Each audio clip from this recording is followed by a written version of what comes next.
ایک مرتبہ ایسا ہوا کہ ایک شخص کا اونٹ گم ہو گیا۔ وہ اسے ڈھونڈتا رہا مگر اس کو کہیں بھی اونٹ نہ ملا۔ پھر اس شخص نے سوچا کہ کیوں نہ بادشاہ کے دربار میں جا کر فریاد کروں، بادشاہ اپنے سرکاری خزانے سے مجھے دوسرا اونٹ دے دے گا۔ بادشاہ کا دربار اس کے شہر میں ہی تھا۔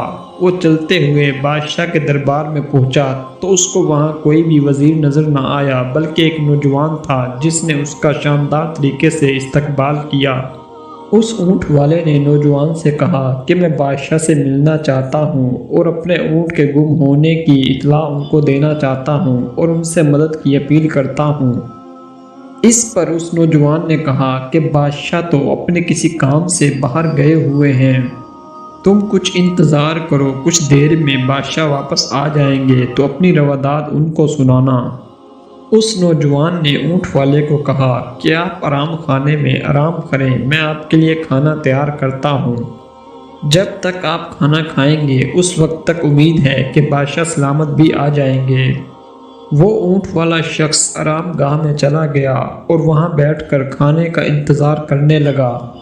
اتنے میں اس اونٹ والے شخص نے دیکھا کہ ایک آدمی اپنے گھر سے نکل کر مسجد میں داخل ہوا اور اپنے توشے سے ایک خشک روٹی نکال کر اسے پانی میں بھگو کر کھا رہا ہے۔ ابھی وہ اونٹ والا یہ سب منظر دیکھ ہی رہا تھا کہ اس کے لیے بھی کھانا تیار ہو کر آ گیا اور اس نوجوان نے کہا کہ آپ کھانا تناول فرمائیں۔ یہ سن کر وہ اونٹ والا کہنے لگا کہ میں اس وقت تک کھانا نہیں کھاؤں گا جب تک وہ سامنے مسجد میں بیٹھا ہوا مسکین میرے ساتھ کھانا نہیں کھاتا۔ یہ بات سن کر وہ نوجوان مسکرایا اور کہنے لگا یہی تو اس ملک کے بادشاہ سلامت ہیں اور میں ان کا بیٹا ہوں۔ بادشاہ سلامت بہت ہی سادہ غذا کھانے کے عادی ہیں، وہ یہ پرتکلف کھانا بالکل بھی نہیں کھائیں گے۔ بادشاہ کی اتنی سادگی دیکھ کر وہ اونٹ والا بہت حیران ہوا اور پھر اس نے سرکاری خزانے سے اپنے لیے دوسرا اونٹ لیا اور واپس اپنی بستی کی طرف چل پڑا۔ وہ راستے میں چلتا جاتا اور بادشاہ کے لیے ڈھیر ساری دعائیں کرتا جاتا۔ ایک مرتبہ ایسا ہوا کہ اس خلیفہ کی ذرا ایک یہودی کے ہاتھ لگ گئی اور خلیفہ نے اپنا انصاف کرنے کے لیے قاضی کی عدالت میں مقدمہ دائر کر دیا۔ قاضی نے خلیفہ کو گواہ پیش کرنے کا حکم دیا تو خلیفہ نے اپنے بیٹے اور اپنے ایک کام کرنے والے کو گواہ کے طور پر پیش کیا، مگر قاضی نے یہ کہہ کر ان دونوں کی گواہی رد کر دی کہ بیٹے کی گواہی باپ کے لیے اور ملازم کی گواہی مالک کے لیے قبول نہیں کی جا سکتی، اور خلیفہ وقت مزید اپنے حق میں کوئی ثبوت پیش نہ کر سکا تو قاضی نے یہ مقدمہ خارج کر دیا۔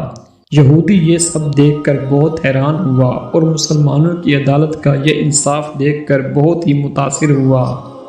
جب عدالت ختم ہوئی اور سب لوگ باہر نکلے تو اس یہودی نے خلیفہ وقت سے معافی مانگی اور ان کی ذرا ان کو واپس کر دی اور اسی خلیفہ کے ہاتھ پر کلمہ پڑھ کر وہ مسلمان ہو گیا۔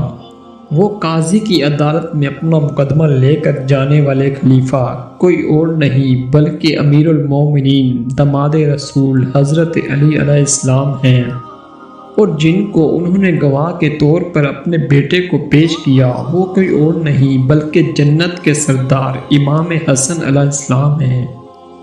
اور مسجد کے احاطے میں بیٹھ کر خشک روٹی پانی میں بھگو کر کھانے والے بھی امیر المومنین حضرت علی علیہ السلام ہی تھے، اور مہمان کے لیے کھانا پکا کر اس کو پیش کرنے والے آپ کے فرزند امام حسین علیہ السلام تھے۔